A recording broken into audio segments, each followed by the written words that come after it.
Deputy CM ఆర్థిక మంత్రి బట్టి విక్రమార్క ప్రవేశపెట్టిన 2026-27 వార్షిక బడ్జెట్ లో మహిళా సాధికారితకు పెద్దపీట వేశారు.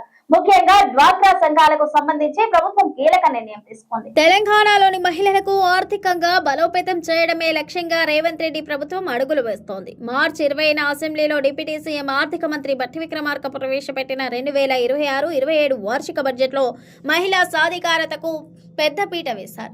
ముఖ్యంగా డ్వాక్రా సంఘాలకు సంబంధించి ప్రభుత్వం కీలక నిర్ణయం తీసుకుంది. డ్వాక్రా మహిళల చిరకాల కోరికైన వడ్డీ లేని రుణాల విషయంలో ప్రభుత్వం స్పష్టతనిచ్చింది.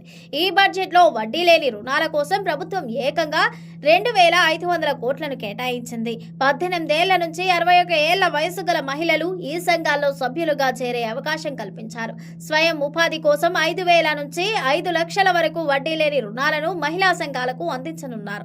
ఆరోగ్య, విద్యా అవసరాల కోసం స్త్రీ నిధి ద్వారా, అలాగే వ్యవసాయ, పారిశ్రామిక రంగాల్లో జీవనోపాధి కోసం 50,000 నుండి 5 లక్షల వరకు ప్రత్యేక రుణాలను ప్రభుత్వం సమకూరుస్తోంది. మహిళా సంఘాలకు ఇచ్చిన రుణాల గణాంకాలపై అసెంబ్లీలో కాంగ్రెస్, బీఆర్ఎస్ మధ్య తీవ్ర స్థాయిలో మాటల యుద్ధం జరిగింది. డిసెంబర్ 2023 నుండి మార్చి 2026 వరకు రేవంత్ ప్రభుత్వం మహిళా సంఘాలకు 57,937.2 కోట్ల రుణాల రూపంలో అందించిందని స్పష్టం చేసింది.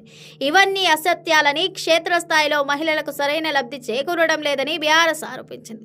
అయితే గత ప్రభుత్వంతో పోలిస్తే తమ హయాంలోనే రికార్డు స్థాయిలో నిధులు విడుదలయ్యాయని ప్రభుత్వం ఘాటుగా సమాధానమిచ్చింది. రాష్ట్రంలో ఉన్న దాదాపు 1 కోటి మంది మహిళలను కోటీశ్వరులను చేయాలనే ప్రభుత్వ సంకల్పంలో భాగంగా ఈ బడ్జెట్ కేటాయింపులు ఉన్నట్లు విశ్లేషకులు భావిస్తున్నారు. మహిళలు కేవలం గృహిణులుగానే కాకుండా చిన్న తరహా పారిశ్రామికవేత్తలుగా ఎదగడానికి ఈ వడ్డీ లేని రుణాలు ఊతమిస్తాయని ప్రభుత్వం ఆశాభావం వ్యక్తం చేస్తుంది.